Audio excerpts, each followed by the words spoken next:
Welcome back. আজকে তোমাদের সাথে আরেকটা ইন্টারেস্টিং জিনিস নিয়ে চলে এসেছি। আজকে তোমাদের সাথে আমি শেয়ার করব ঘরোয়া পদ্ধতিতে কিভাবে 5 মিনিটের মধ্যে তোমরা তোমাদের স্কিনের ট্যান রিমুভ করতে পারবে। হ্যাঁ, একদম হোমমেড মাস্ক তৈরি করব, তো দেখতে থাকো। ইভেন আমি লাইভ শেয়ার করেও দেখাবো যে রিমুভ করার পর স্কিনটা কতটা গ্লো করছে। প্রথমে 1 চামচ মতো বেসন, তারপরে কফি পাউডার, তারপরে নিম্বু আর তারপরে গোলাপ জল দিয়ে ভালোভাবে মিক্স করে নিলেই তৈরি। আমার পেস্ট রেডি। তোমরা দেখলে মাত্র 4টি ইনগ্রিডিয়েন্টস দিয়ে বানিয়ে নিলাম। তোমরা চাইলে অ্যাডিশনালি মধুও অ্যাড করতে পারো।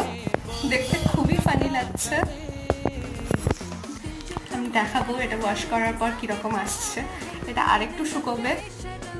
আমি মাস্কটা ধুয়ে ফেলেছি। তোমরা দেখতেই পাচ্ছ স্কিন কতটা গ্লো করছে। You can see the change. Skin glow করছে, ট্যান পুরোপুরিভাবে রিমুভ হয়ে গেছে।